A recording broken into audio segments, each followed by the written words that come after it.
Hello YouTube, it's your boy Nathan coming you to do another 90-day Fiancé recap. We're getting right down to the nitty gritty. We're almost close to some weddings. I'm excited. A lot went down in this episode, so we're gonna get right into it. I want to start off today with Patrick and Thais. So their storyline lately has been the fact that Thais hasn't really told her father that she's getting married, because she's claimed that her father does not like Patrick. She thinks mostly Patrick is just using a Brazilian girl to get to America and whatever and take advantage of her and stuff. But Patrick is not backing down, is wanting Thais to tell her father she's getting married. Well, in this episode, Thais actually goes out and meets up with some of her friends. Like, this is the first time we've seen her go out and meet with friends. And, she just talks about, how it's like living with Patrick and John and, the wedding planning and all that, whatever.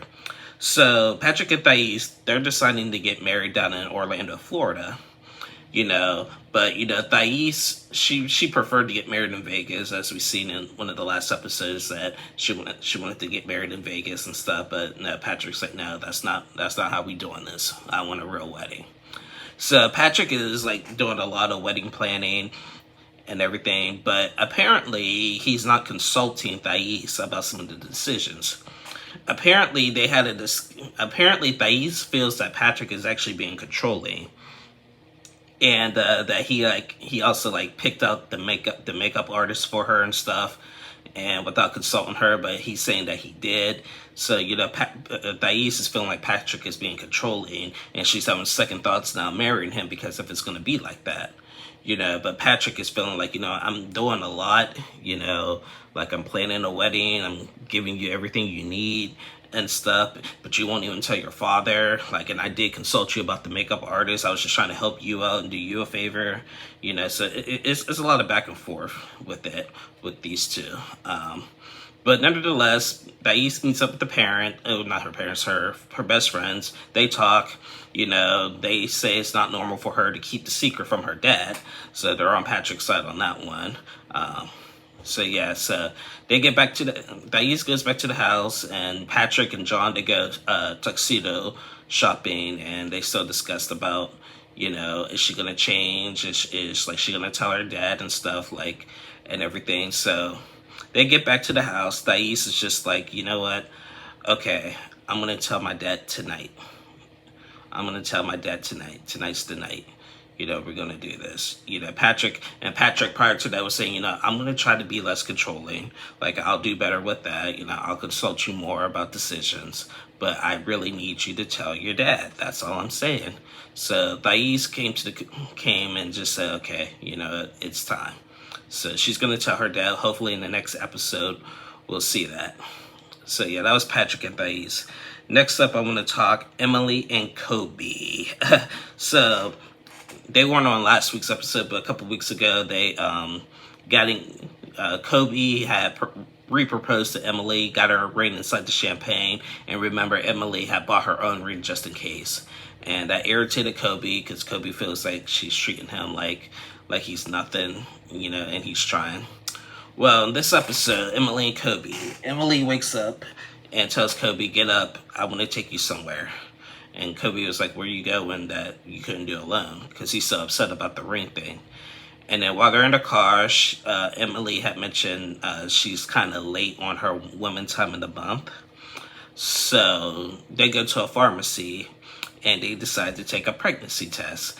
And, prior to the pregnancy test, they were talking about what they thought they were doing in their bed life and stuff, and they thought they were doing it one way, but they really were doing it another way. I'm not gonna indulge in what he said because it was kind of disturbing, but nonetheless, they had a little argument about that, and they were just trying to think, well, if we're pregnant again, we went against the dad's rule, because the dad's rule said while they're here during their 90 days, do not get pregnant, because they already have a son.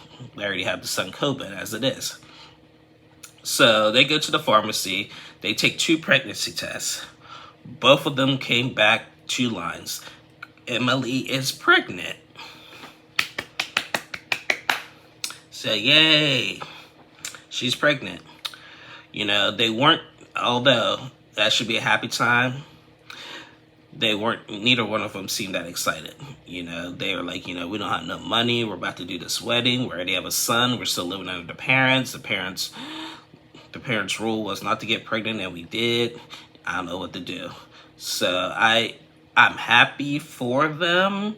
I hope they can figure it out.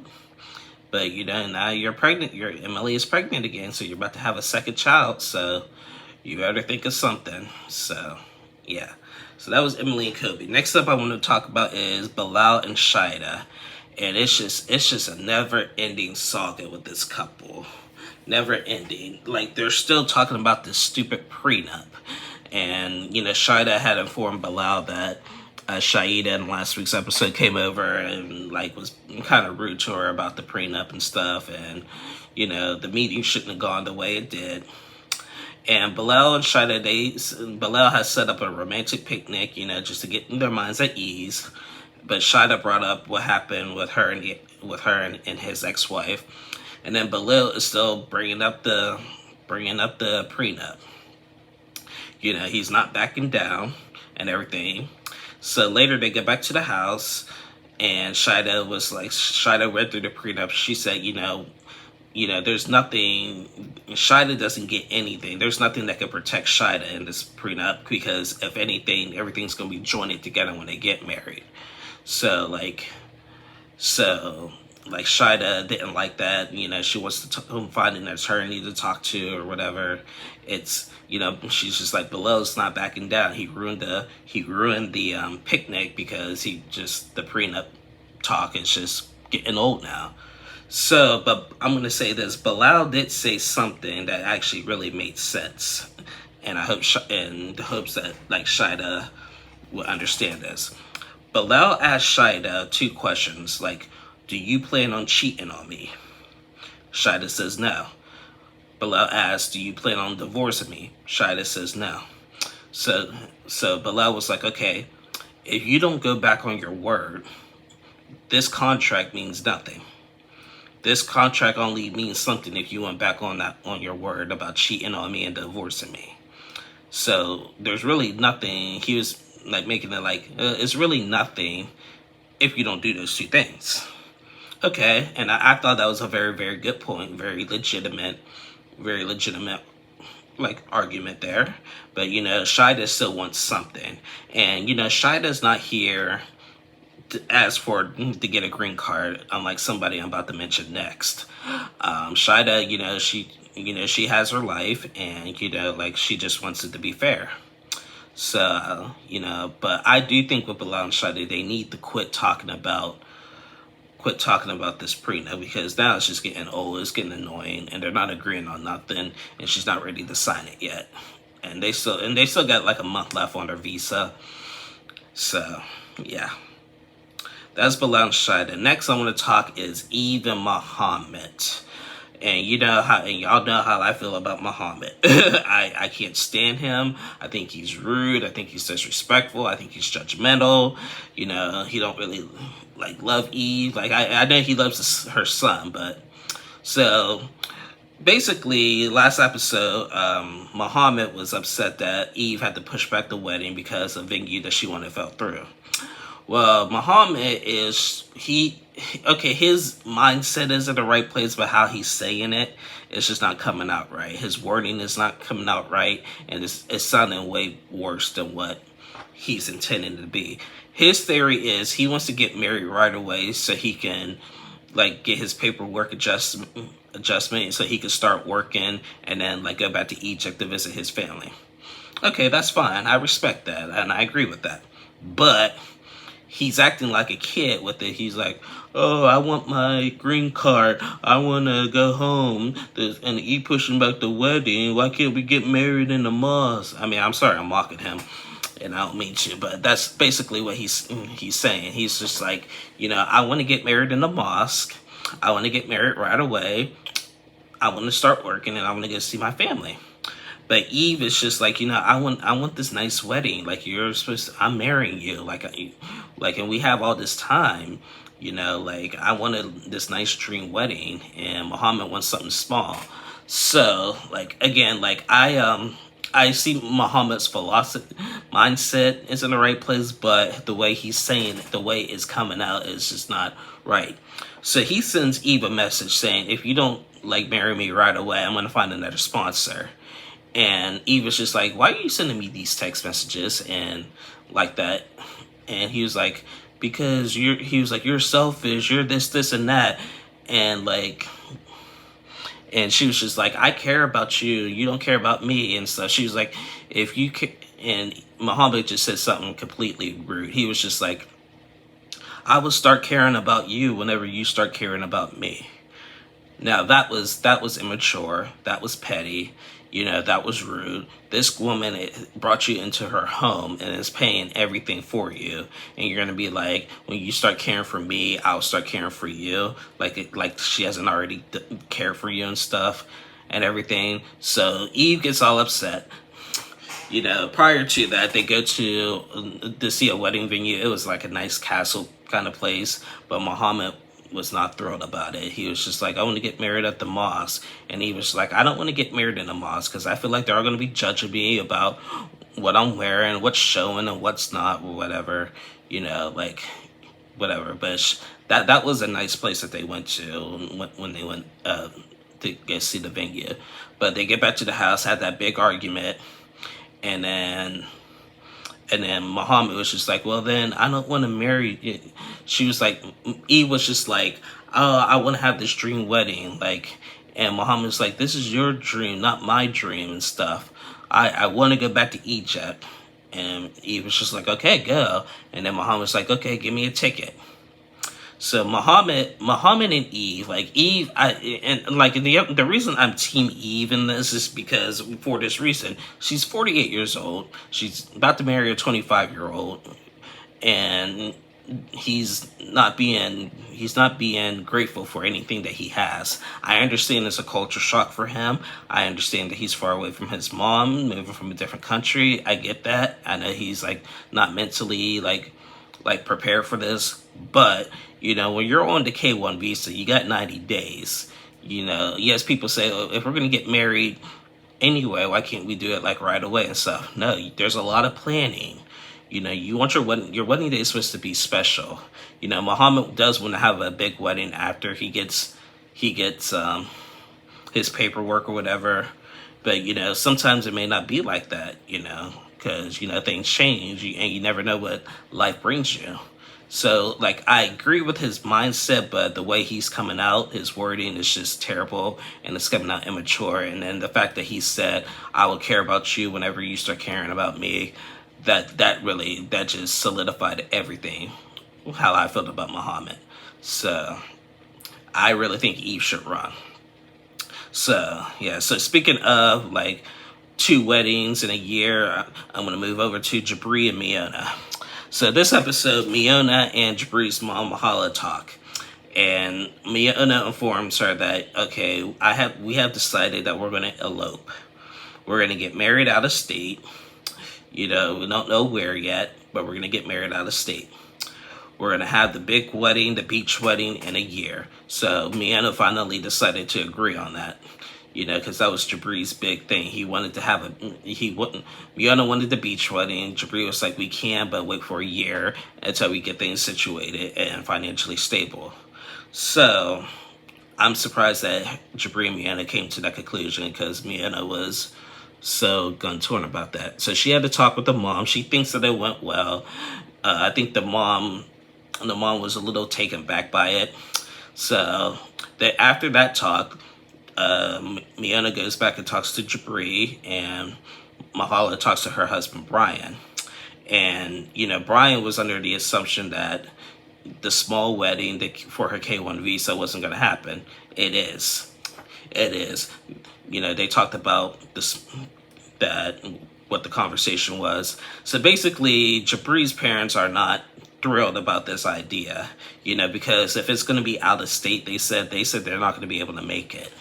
Because it's about to be short notice and they're just not going to have time, or they're not going to make it. Jabrie and Mona goes back and talks to Jabrie and say, oh, your mom was cool with it. She finally understood me. The conversation went well, whatever. So, yeah, not much drama with them, but, clearly Jabrie and Mona and Jabrie's parents are on completely different stages right now. And I think based on the previews of next week's episode, like, it's just really going to go down with it again, because I think that they're not on the same page. Jabrie's parents are actually getting kind of sick of this back and forth thing and this childish behavior between the both of them. So I have a feeling they might be getting kicked out here pretty soon. So I don't know. So we'll see how that happens. Next up, I want to talk about is Kara and Guillermo. Now, their wedding is only 2 days away. They're down to the nitty gritty. They're going to be the first wedding we see here shortly. They're 2 days away. Everybody else still got like 20 days left on their visa, 40 days, 45, 70, 60, or whatever. But Kara and Guillermo are only 2 days away. Now, they didn't get much airtime this season, but they got a lot of airtime in this episode. So it starts out, Kara and Guillermo, they're doing a big wedding because Kara feels bad about what happened with Guillermo's brother. They're having a big wedding. They got some stuff. They're doing some wedding planning. She went dress shopping. They met with the officiant and everything, and they're doing some pre-decoration stuff.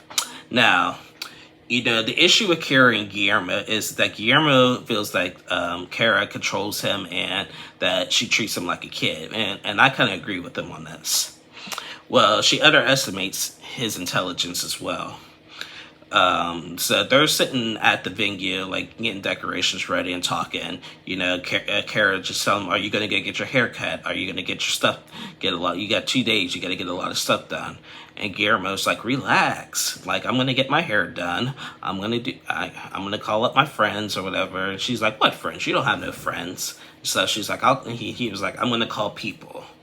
So she just basically rolled her eyes and, just underestimating what he's going to do and whatever. So later, he goes to the barbershop. He goes to the barbershop alone to get his hair cut, and he decides to talk to the barber. He tells the barber how Kara is, they're about to get married, but Kara is pretty controlling and this and that, and do you think that she'll change once we get married? And the barber lady's like, if you're expecting her to change when she gets married, then no, it's not going to work and everything. So, you got to really, know what you want to do.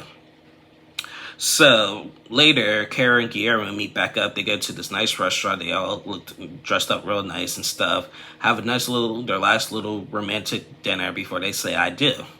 Well, Kara and Guillermo got into Guillermo started questioning Kara and everything. She's like, you're controlling. You have a past. You treat me, when you're around your friends, you drink a lot, you bash me, make fun of me, this and that, and are you going to change when we get married? And Kara's like, if you don't feel comfortable marrying me, then don't marry me. I love it when people, when, questioning things, they, throw that back at you. Well, if you feel this way, don't marry me, and then that's it. They, leave. They want to try to get out of the situation if they just feel like one thing. Yeah, that's happened so many times before. It's just, it is kind of annoying. If he's expressing his concerns, now I understand they're 2 days away, and this conversation should have been early in the 90 days. But, it's the truth. I do think Kara it's not even so much more control. I think she just really treats him like a kid and underestimates him. Guillermo has shown me that he's wanting to do things. He's going out of his way to do things. He's not taking this opportunity in his life living in America for granted. He has shown me the best out of anybody in 90-day history of what it means to be here on a K-1 visa, to get married to a beautiful lady, and to live the life in a better country than of his. So, and doing that at a young age, doing that at as young as he is, he has shown the most maturity out of anybody this season. So that's why I've been Team Guillermo this whole season. So basically, after their little disagreement at the dinner table, they get up and walked away. They went back home, and she was just like, okay, we're done here. We're going home. Get up. And then she was like, get up. Why are you still sitting there? Like, even her saying that was just, yeah. So they're about to get married. Kara and Guillermo, they're about to get married in 2 days. And I do think, like, when Kara watches the scene at the barbershop back, she's really not going to be happy because he's telling a random person about their problems. So I'm just like, Guillermo, I wouldn't be talking about this right now. Remember, you're on camera, and she's going to see this one day, and this is going to cause a big fight. So, yeah. So that was Kara and Guillermo. Who am I missing? So we talked Jabrie and Mona, Bilal and Shida, Patrick and Thais, Eva Muhammad. We did not see Ari and Benny in this episode, and I'm kind of glad on that one because they I don't know what they're gonna be doing. So yeah. Am I missing somebody? Like, I feel like I'm missing somebody. Okay, we talked Emily and Kobe. Emily's pregnant. We talked Patrick and Thais. Thais is gonna tell her dad. We talked Bilal and Shida. That stupid prenup. We talked Jabrie and Mona. We talked Eva Muhammad, and we talked about Karen Guillermo. Yep. So we got everybody. So yeah, we didn't see Ari and Benny in this episode. We'll see them again next week. I think next week we'll see all the couples on one episode again. So yeah, guys, thank you so much for watching. Like, we're closer to the weddings. I'm happy about it. We're closer to the weddings and the tell-all. I'm excited for this. I think the new season of 90 Day Fiancé, I'm going to take a prediction and think that Happily Ever After will be coming out. The trailer will be coming out here like in a week or so. So I'm excited. Maybe it'll be Happily Ever After, or maybe it'll be the other way. I don't know. But I do think the next season of 90 Day is coming out here shortly. But we're going to finish out this season. I think it's been a good season. Everybody else's comments online thinks it's been the worst season ever. I actually thought season 8 of 90 Day Fiancé was the worst season ever because I wasn't sure if anybody was going to make it last year. But this year, I'm confident with a lot of these couples, and everybody's here. So yeah. So guys, thank you so much for watching. I'll try to be back tomorrow to do Catfish again and Married at First Sight. So I had a lot of issues that happened last week, but I should be back on track this week. So thank you guys for watching, and hope you have a great day.